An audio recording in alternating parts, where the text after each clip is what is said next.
Toque, toque.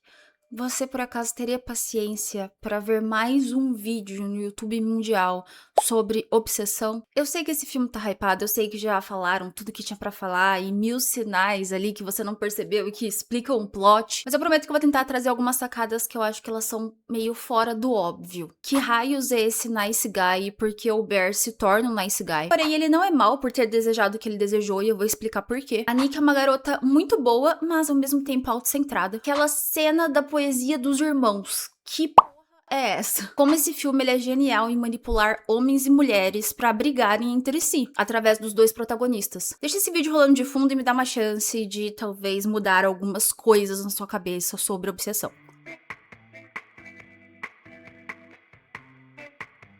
Eu vou fazer um resumo misturado com análise, porque é assim que a minha mente funciona quando eu tô assistindo um filme. Então vão ter spoilers, caso você não tenha assistido. Mas se você é uma pessoa que gosta de assistir filmes através de spoilers, seja bem-vindo. Resumo muito simples do filme, porque é um filme bem simples. O filme gira em torno de 4 amigos, jovens adultos com 20 e poucos anos e com vidas um pouco paradas, um pouco frustradas. Eles trabalham numa mesma loja e uma vez por semana eles saem pra estender esse vínculo além do trabalho, e eles bebem, eles brincam, eles se conhecem melhor. Nós temos o Bear e a Nick, que são os nossos dois protagonistas. Eles serão um casal que vai ocupar maior tempo de tela. Mas nós também temos o brother loirinho e a gótica gatinha. Eu vou chamar assim, porque eu apelido personagens, eu não lembro o nome deles, minha memória é ruim, desculpa. O personagem que faz mais coisas acontecer nesse filme é o Bear. Por quê? Porque ele é afim da Nick. E a Nick, aparentemente, não faz ideia disso. O plano dele é justamente se declarar pra ela, é assim que o filme começa, com ele treinando se declarar pra Nick, usando uma garçonete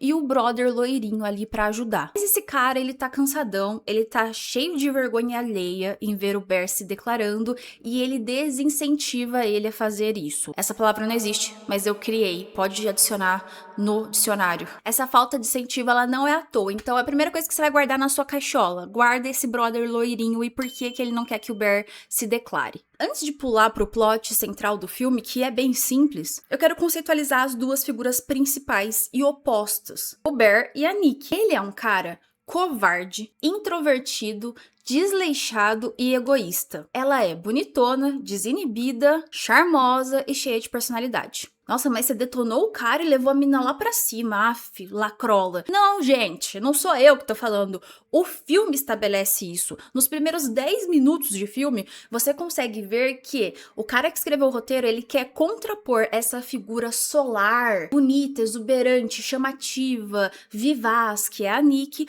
com esse cara retraído, melancólico, meio desleixado, com cara de fedido, inseguro, que é o Bear. Não sou eu que tô criando essa visão injusta, gente. Tá lá. Eu vou mostrar pra vocês com algumas coisinhas do começo do filme. Primeiro, na declaração de treino que ele faz, dá pra perceber que ele é um cara muito solitário. Ele não tem muitos amigos, ele não cita nenhuma família além da avó dele, que, ó, passou dessa pra melhor. E ele viveu basicamente os últimos anos trancado dentro de casa, justamente cuidando dessa avó. Ele tem medo de se declarar pra mina que ele gosta. E ele precisa que pessoas ajudem ele a avaliar se está bom o suficiente. É um cara claramente inseguro e inexperiente. Ele é tão desleixado a ponto de deixar a gatinha dele, que parece que é a gata da avó, mas que ficou sob a responsabilidade dele, se desviver porque ela acidentalmente comeu os comprimidos que eram da avó dele, que provavelmente são analgésicos muito fortes. O cara deixou a gatinha porque ele não conseguiu tampar um frasco de remédio. Ele é desleixado, ele é chongo, ele é sonso. Tem uma teoria que tenta explicar que o Bear, ele cuida da gata assim como ele enxerga as mulheres. Então a gata, ela vem quase que como um adiantamento do que vai acontecer quando uma mulher entra na vida do Bear. Eu não sei se vai tão profundamente assim, eu sei que o fato dessa gatinha ter se desvivido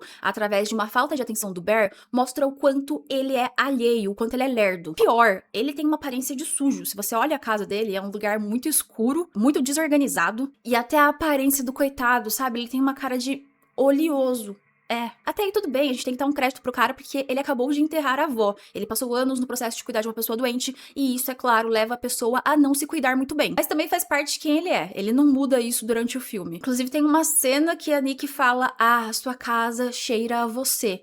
E ele até pergunta: fede? Então essa teoria de que o Bear ele é fedido, essa eu aceito. Essa eu acho que é real. Por último, ele treina, ele compra presente, ele se prepara pra se declarar. E aí quando ele tem a oportunidade de fazer isso, quando na verdade a Nick olha pra cara dele e fala: "Você gosta de mim?", ele dá pra trás. ele é covarde e ele vai continuar sendo covarde durante o resto do filme. Ele não só dá pra trás, como ele dá um riso meio sarcástico e diz, eu não. Ai, mas é timidez, é medo. Não, é orgulho, na verdade. Ele tava no ambiente perfeito, no contexto perfeito pra se declarar. Eles estavam sozinhos, ela tava ali tratando com delicadeza do assunto, ela provavelmente não ia reagir de uma forma estranha ou, sei lá, humilhar ele. Mesmo assim, o cara ficou quietinho, deu pra trás. Por quê? Porque ele também é orgulhoso. O Bear, ele não quer ser rejeitado. Justamente por isso, ele se acovarda em vários momentos. Já a Nick, ela é montada como uma personalidade, como eu disse, muito solar, muito enérgica. Ela é carismática e ela, geralmente, nos poucos minutos que ela apareceu ali na tela, ela puxou toda a atenção pra ela mesma, porque ela é dessa pessoa meio magnética que você conhece e não consegue, assim, desprender a atenção dela. Ela é impulsiva, ela não tem medo de tomar riscos, ao contrário do Bear,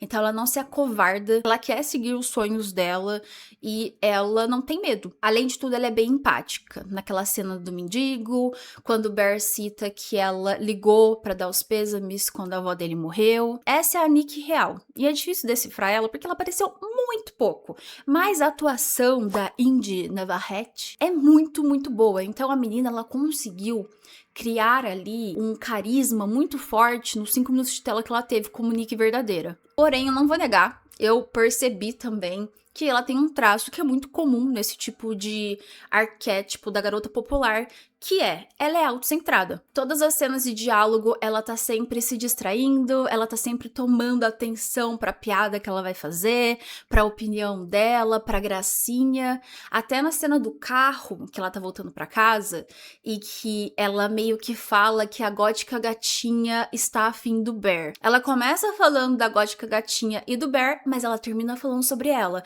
Ai, porque quando eu estou afim de um cara, quem nunca conheceu uma pessoa assim, né? A pessoa que ela sempre puxa a conversa pra ela. Isso torna ela menos especial? Não, torna ela mais humana, na verdade. Eu achei uma personagem bem fidedigna com a realidade. Uma mulher que tá sempre no centro da atenção, ela geralmente perde alguns detalhes importantes ao redor dela, como, por exemplo, o fato de um dos amigos dela estar super apaixonado nela. O filme, ele vai brincar, então, com essa dinâmica do cara que é um incel, isolado, ceboso, inseguro, e da 10 de 10, carismática, bonita, gostosa. E é um filme que te provoca porque ele faz o quê? Ele inverte o poder dessas duas figuras. O incel, ceboso, toma controle e submete a gatinha popular. Mas ele não faz isso por mérito dele, ele faz isso como? Com bruxaria, com capetaria. Artes sombrias de magia. E aí nós entramos no plot central do filme, que, eu já falei pra vocês, é simples, mas é poderoso. O Bear, ele vai até uma lógica esotérica pra comprar um colar pra Nick,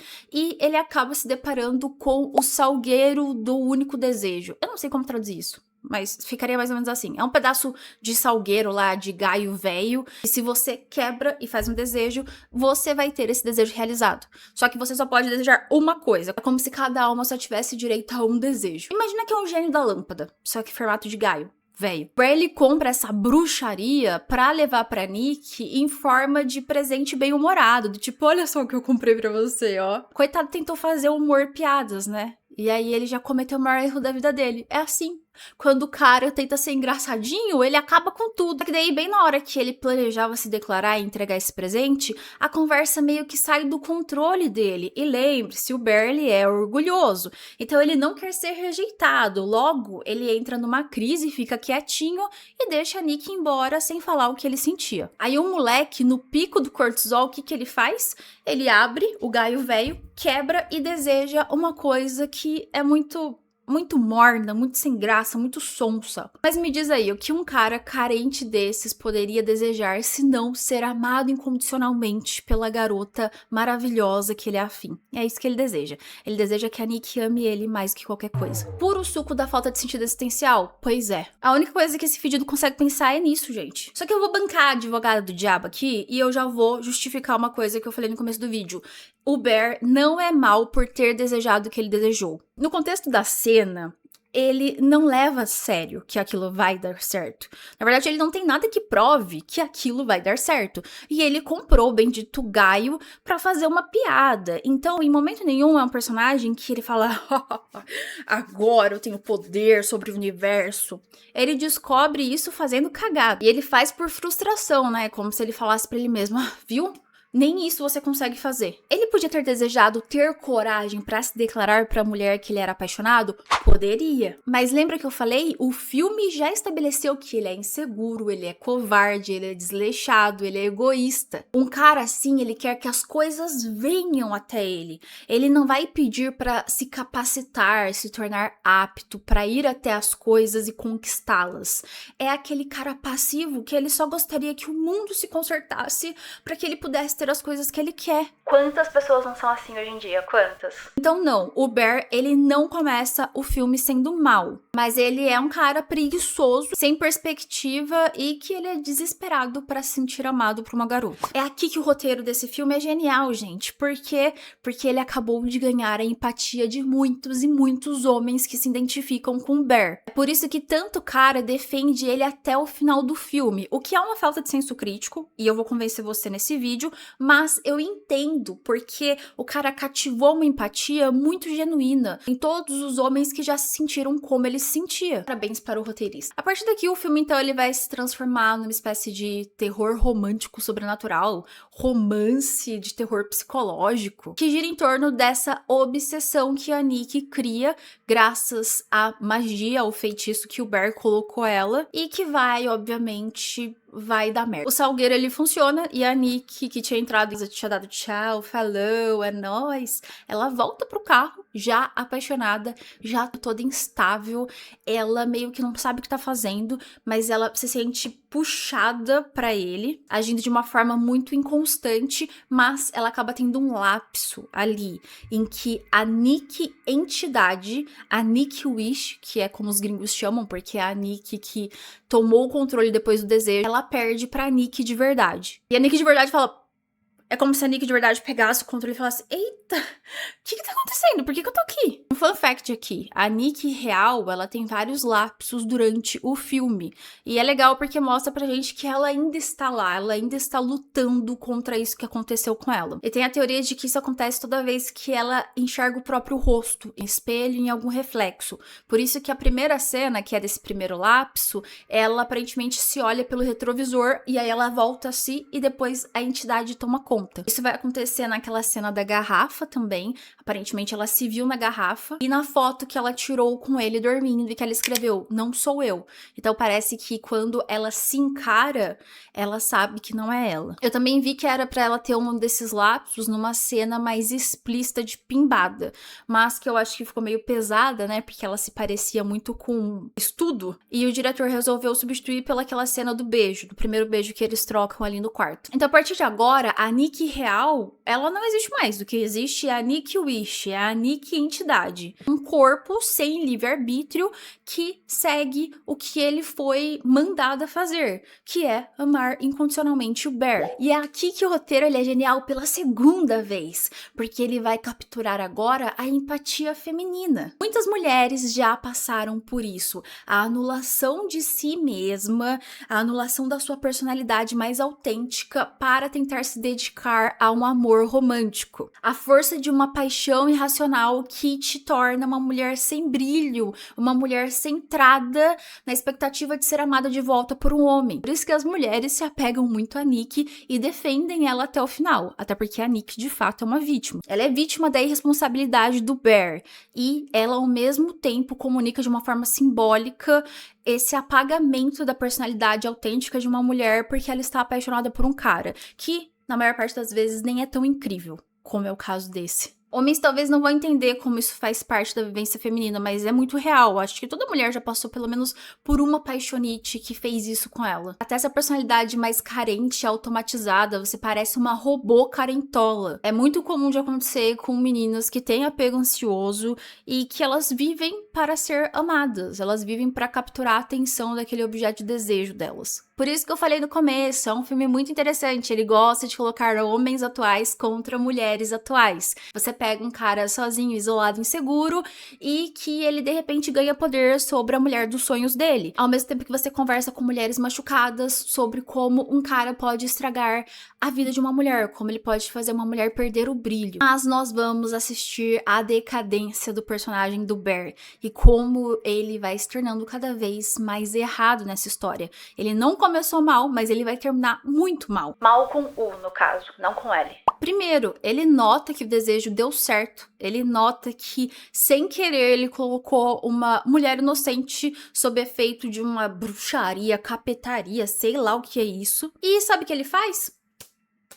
Nada. O brother loirinho esboça mais reação a essa mudança da Nick. Ele fica mais preocupado, ele fica mais alerta do que o Bear, porque o Bear está no paraíso. Finalmente ele conseguiu uma das coisas que ele queria. Poxa, ele nunca consegue nada que ele quer. Agora que ele consegue, ele vai colocar defeito? Não. O personagem ele começa a perder essa inocência que ele tem no início, porque ele não se importa em ter arregaçado com o livre-arbítrio de uma pessoa inocente. Uma pessoa que supostamente ele amava, inclusive. Então era pra ele desejar o melhor pra ela, né? Mas não, ele só deseja que ela esteja no controle dele. Que torna tudo uma metáfora muito interessante para relacionamentos abusivos. Que ele está muito feliz em ter o controle de uma pessoa que ela não tá ali nas suas faculdades mentais, ela não tá ali de igual pra igual com ele. Não, mas calma, porque ele se arrepende de fazer o pedido, viu? Ele não é mau. Não. Ele se arrepende só depois que o controle não está mais na mão dele. E esse é o principal dilema ético do filme. O Bear não pode ser uma pessoa boa se ele deixa coisas ruins acontecerem a uma pessoa inocente. Se ele não era mal por ter desejado o que ele desejou, porque ele não sabia que ia se tornar realidade, ele se torna mal por não reverter o desejo, por não se responsabilizar. É difícil defender o Bear, cara. Desculpa, mas é difícil. Aos poucos, a Nick que ele amava, aquela mulher cheia de brilho e personalidade, impulsiva, carismática, ela deixa de existir e ela se torna uma coisa robótica, desequilibrada, extremamente dependente da presença dele. Ela é possessiva, ela é irracional e ela chega a dar medo. Você fica com medo de uma menina de 1,52 m. Não. What? Não. Ela cozinha o cadáver do gato dele e prepara um lanche delicioso. Ela fica em stand-by, se inteira, igual uma NPC bugada quando ele sai de perto dela. Ela não quer que ele saia da cama à noite, ela não quer que ele feche portas, ela não quer que ele saia pra trabalhar, ela precisa dele incondicionalmente. Esse é o sentido da vida dela, essa é a única ação que ela consegue fazer, amar o Bear. Não demora pra ela ter episódios violentos e ameaçar tanto ele quanto ela mesma. E o encanto que o Bear sentia pela garota sensacional, ele passa, porque ela não é mais a garota que ele se apaixonou. Ele se apaixonou por uma mulher com livre-arbítrio, entende? Aí a gente entrou num complexo. Sem livre-arbítrio, ela não é especial, ela não é o que ela era. A ânsia de ter e o tédio de possuir da forma mais incel e estranha possível. Só que isso acontece ao mesmo tempo em que ele ganha um plano B, que é a gótica gatinha. A gótica gatinha, ela vai deixando cada vez mais claro no meio do filme que ela tá mesmo afim do Bear. E que assim, ela viu que eles estão namorando, mas, bom, ela vai jogar, é atacante. Ela sempre esteve ali esperando por ele e a Nick não tá atrapalhando isso. Na verdade, ela tem cara de que sabe de coisas, mas ela só vai revelar depois. E eu acho que essa é uma personagem muito importante pra desenvolver justamente essa característica do Bear como nice guy. Que alguns homens não entendem como ele se encaixa, mas eu vou explicar de uma forma bem seca pra você. O cara falso bonzinho, ele adota um comportamento falso, bonzinho, de ser manso e passivo pra assim ele poder exercer poder. E aí quando ele tem o poder nas mãos dele, é que ele se revela como ele verdadeiro e ele é sempre muito egoísta. A versão verdadeira dele é uma versão muito mais perigosa do que a versão mansa. E o Bear, ele é um nice guy justamente pelo que ele fez com a Nick e de certa forma pelo que ele vai fazer com a gótica gatinha. Ele obtém o poder, submete a garota que todo mundo quer pegar. Isso perde a graça, mas aí ele já arruma uma outra forma de submeter outra pessoa, ele arruma uma outra forma de conquistar o poder, porque agora quem não quer a Nick é ele. Aí depois de comer um pedaço do próprio gato e da gótica gatinha se colocar como plano B, só aí é que ele decide ir atrás pra ver como ele pode modificar ou reverter, né, se não tiver jeito, o desejo que ele fez no Gaio Velho. Só depois que ele tem uma garantia, amigos. Então não tem nada de nobre nessa ação. E solução tem, mas ele não vai querer tomar, porque ela é bem radical. o desejo não pode ser modificado e ele só é revertido, na verdade ele só é anulado quando a alma que pediu esse desejo, ela, né, passa dessa pra melhor. Só quando você vira camiseta de saudade é que seu desejo para de valer. Ou seja, a autoeliminação talvez libere a Nick, mas poxa, nós estamos falando de um cara egoísta, é óbvio que ele não quer fazer isso. Nem mesmo quando tá o operador ali da empresa do Salgueiro, ele fala, quer conversar com a Nick de verdade? E aí é uma cena bem perturbadora dela gritando em agonia, como se a alma dela, a Nick de verdade, estivesse, sei lá, no inferno. É bem pesado. Ela tá num sofrimento absurdo graças a uma escolha idiota dele, mas... ai, eu acho que eu vou numa festa. O brother loirinho convida ele pra essa festa e coloca uma só condição, que é não leve a Nick. Por quê? Porque ele tá começando a se ligar que ela não está boa da cabeça e que ela tá se tornando possessiva. Então ele meio que faz esse teste pra ver se a Nick consegue ficar longe do Bear. Ela não consegue, obviamente. Ele não tem mais essa escolha, ela está tomando poder. A festa, então, é um fiasco, é uma cena muito difícil de assistir, porque você percebe o quanto ela tá fora da casinha. Quando outras pessoas assistem a Nick sendo essa entidade estranha, possessiva, inconstante, parece que relembra a gente que não é normal o que tá acontecendo, sabe? É uma sacada bem legal do filme colocar isso bem nessa virada, que é uma hora que o roteiro ele começa a virar. E tem um monólogo, tem um discurso que a Nick faz enquanto eles estão fazendo aquele jogo da garrafa, que é Verdade ou Desafio, eu acho, que é um texto que ela escreveu, porque ela é escritora, né? O sonho dela é se tornar uma escritora. E é um texto... não é longo, mas ele é meio pesado, ele é meio explícito, eu não sinto muita segurança em ler aqui no YouTube. Mas ela faz uma referência a João e Maria, que é um conto em que dois irmãos, eles ficam presos ali na casa de uma bruxaria, e eles têm que fazer um esforço pra se libertar, mas o que ela faz com esses personagens é colocar um pra se relacionar com o outro nesse texto. Eu vou deixar esse print na tela, eu peguei de um Reddit, também vou deixar o link aqui embaixo se vocês quiserem ler, é uma análise muito legal, mas esses são os pontos principais, ó. Primeiro, ela vê o Bear como um irmão, não como um amante. Então, a Nick, de verdade, ela está falando o seguinte, é como se eu estivesse pimbando com o meu irmão. Segunda coisa, violência e sexo começam a se misturar. A entidade, ela começa a ficar cada vez mais agressiva e luxuriosa. Ela faz umas questões ali com partes do corpo dentro dela. No final, tem uma fala do eu vou arrancar os meus olhos e colocar na minha... que eu fiquei... meu Deus. E a última coisa mais importante é um amor que só poderia ser conjurado pelo Salgueiro. Aqui ela deixa muito claro o seguinte, eu nunca amaria você, eu nunca me relacionaria com você se não fosse essa maldição. É uma das formas que a Nick de verdade tem pra pedir ajuda pro mundo exterior, mas, bom, ninguém ajuda, coitada. Na verdade, todo mundo só olha e fala, ih, essa daí... cadê o gardenal dela? Eu também acho legal o paralelo do João e Maria. Eu não vi muita gente falando sobre isso, mas é um conto que envolve uma bruxa má. Então a gente tem ali a presença de magia usada pra fazer o mal, com um homem e uma mulher, dois irmãos, mas que o João, ele é muito passivo. O João, ele fica grande parte do conto trancado numa gaiola, sendo engordado pra virar vítima da bruxa, enquanto a Maria tem que fazer um esforço grande ali pra salvar os dois.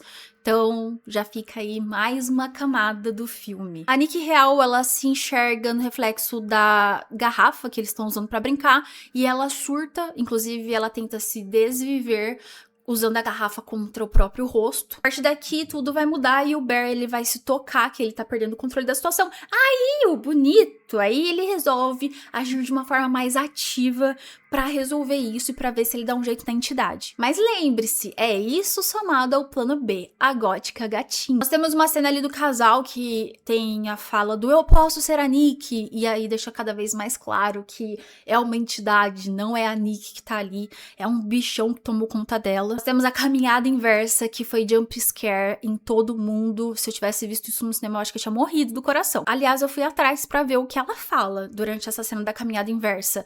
E ela fala, me destrua, Bear. Só que ela usa um termo em inglês que é rail me, que ele pode ser me destrua no sentido destruir, é tipo passar em cima de mim, ou no sentido de pimbada, entendeu? Tipo, você vai fazer até me destruir. Isso me deixou muito perturbada também. A Nikki entidade, ela é muito agressiva com essa questão sexual. Mas só não me perturbou mais do que a fatídica cena dela dormindo. E aí, a Nikki de verdade, ela pede ajuda pro Bear. Ela fala, Bear, me elimina, por favor. Ela tá dormindo, daqui a pouco ela volta e eu tô te pedindo pra me eliminar, porque eu não aguento mais. E aí, sabe que esse fedido, ele responde? É tão ruim assim ficar comigo? Cara, desculpa, mas se você não achar o Bear lazarento depois dessa fala, eu não tenho como te convencer. Ele é autocentrado e egoísta em todos os momentos do filme. Em todos os momentos do filme. Ele só é bonzinho até ele assumir o controle. Depois que ele assume o controle, é chicotada em quem puder. E a Nikki, de verdade, ainda tenta. Sabe o que ela fala? Eu nunca estive do seu lado, não sou eu. E o que ele faz? Ele ignora e vai encontrar com a amante dele, quer dizer, com a gótica gatinha. Lá no carro, conversando, tem os paranauê lá, uma coisa que ela queria muito e ela conseguiu, mas o mais importante é que ela revela uma coisa bombástica. Ela revela que a Nikki só tinha sentimentos fraternais sobre o Bear, que ela realmente via ele como um irmãozinho. E a maior prova disso é que ela já estava pimbando com o outro. Com quem? Com o brother loirinho. Lembra que eu falei pra você guardar na sua cabeça o brother loirinho preocupado, o brother loirinho desincentivando o Bear a se declarar? Pois é, porque ele sabia que a Nikki não tava afim. Na verdade, no grupo ali dos 4 amigos, todo mundo sabia, menos o Bear. Peças se encaixaram. E esse infeliz, ele fica decepcionado, porque lá no fundo do coração peludo, frio e calculista dele, ele esperava que ela tivesse sentimentos reais antes do desejo. Um sonso mesmo, é um chongo. Ele e a gótica começam a flertar, ela vai se declarando sutilmente pra ele, até que toda essa paz e esse climinha de love é interrompido pela entidade entrando, na verdade, socando o vidro do carro. E como eu posso descrever isso? Ela derrete o rosto da gótica num bloco de tijolo. É isso que ela faz. É uma coisa traumatizante, assim. Parabéns pra quem pensou nisso, porque eu achei que não dá pra ficar pior, ficou pior. Quem aí já assistiu Irreversível? Me lembrou a cena do extintor de incêndio. Honestamente, nesse ponto, o Bear, ele já é o vilão da história. Justamente porque ele acabou de sacrificar a mina que gostava dele. Ele é avisado claramente pela Nikki entidade que ele não tem que dar bola para outras mulheres, porque ela vai eliminar qualquer coisa que fique entre ele e ela. Então, quando esse lazarento desse fedido ceboso, ele sai de casa para encontrar a gótica gatinha, ele está condenando ela a, porque a entidade avisou. E ela reitera isso falando o seguinte: é sua culpa, Bear. É só culpa, mas tá tudo bem, porque agora a gente vai ficar junto. O filme fica muito frenético daí, ele ajuda ela a descartar o corpo, mas não conta pra ninguém, ela não descartou o corpo, na verdade ela levou pra casa dele e ela vai se vestir com umas roupas e colocar as tatuagens da menina. Ele entra em desespero porque ele perdeu completamente o controle da situação e ele precisa ter o controle. Aí ele finalmente volta até a loja, ele compra outros 2 gaios velhos. E o plano dele é burlar as regras do Salgueiro. Por quê? Porque ele é covarde. Ele não vai seguir o que ele tem que fazer, ele vai burlar. E ele vai burlar como? Ele vai envolver o loirinho, o brother loirinho, na parada, falando pra ele desejar anular o desejo do Bear, entendeu? Ele vai usar o desejo dele, o CPF dele tem direito a um desejo para anular o desejo do Bear. Mas o brother loirinho trola ele bem gostoso e fala: se eu posso desejar qualquer coisa no mundo e eu vou ganhar, eu quero $1 bilhão.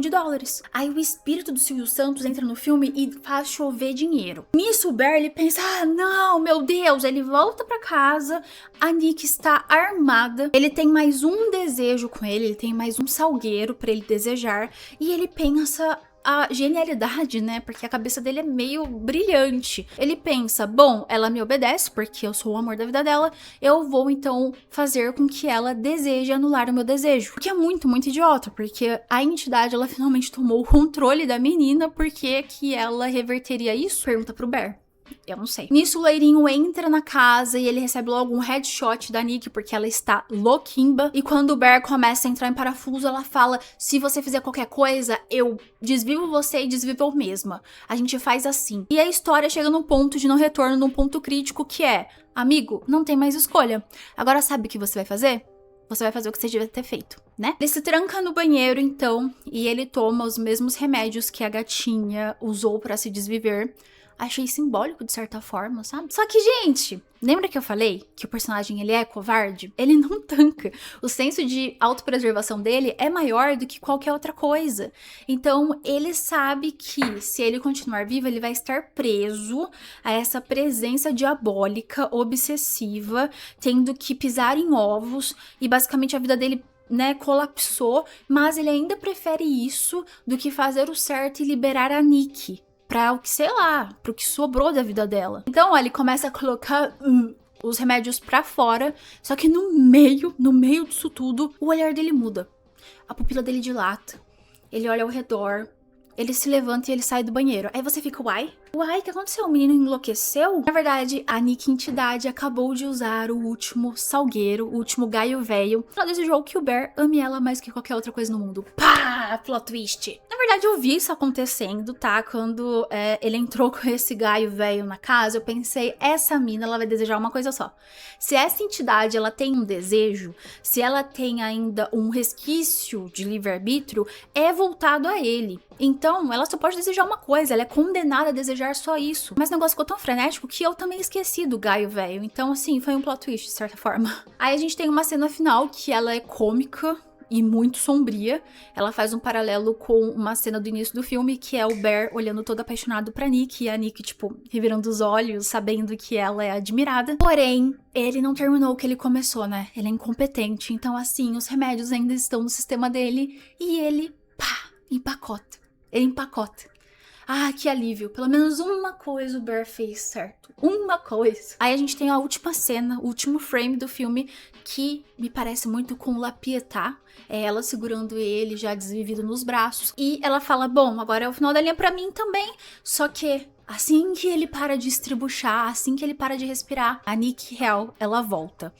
E os créditos sobem com os gritos de desespero dela vendo tudo o que aconteceu. Carambolas, rapazes, muitas emoções, né? Pois é um filme simples, mas ele é muito eficaz porque ele te faz ficar assim, ó. Você não descansa um minuto. Mas vocês conseguem entender porque eu falei que eu ia convencer até os mais amorosos, até os mais defensores do Bear, que ele é um cara mau, ele é um cara errado, ele é o pivô da destruição da vida de todo mundo do filme. Ele deixou a alma da Nikki em sofrimento, mesmo tendo o poder de reverter isso. Aí depois que ele começa a perder o controle, ele envolve os dois amigos, as duas únicas pessoas que tem na vida dele pra se ferrarem junto com ele. E essas duas pessoas, ó. E aí no último ato, que era pra ser uma coisa mais heróica, né? Mas na verdade é uma solução já atrasada pra um problema que cresceu muito. Ele ainda dá pra trás, gente. Ele ainda dá pra trás. Só dá certo porque algo além interviu. Então esse cara, ele se mantém covarde e egoísta até a última cena. No final, a Nikki real ainda tem que se responsabilizar por tudo.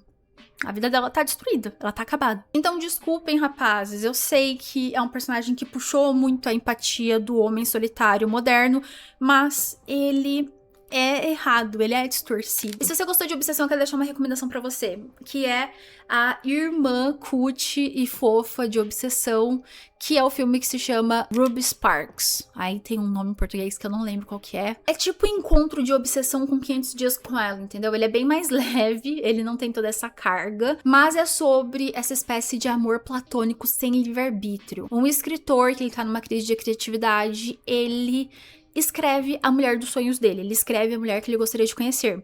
E, por alguma razão, dá certo. E no dia seguinte tá lá, a ruiva toda bonitinha, do jeito que ele pensou. Só que ele começa a entrar num paradoxo ético, que é igual o paradoxo de Obsessão, que é: como eu amo alguém que não tem livre-arbítrio? Como eu amo alguém que não tem escolhas tomadas por si mesma. Não tem nenhuma maldição, não tem violência, mas é bem interessante para homens refletirem sobre, às vezes, o que eles esperam de uma mulher. Às vezes, mulher é um bicho que parece muito incontrolável para um homem mais retraído, mais inseguro, mas ter uma mulher que tá 100% sob seu controle não tem graça. A graça de gostar de alguém é justamente você não ter 100% de controle sobre a pessoa. Então eu deixo aí a recomendação pra vocês.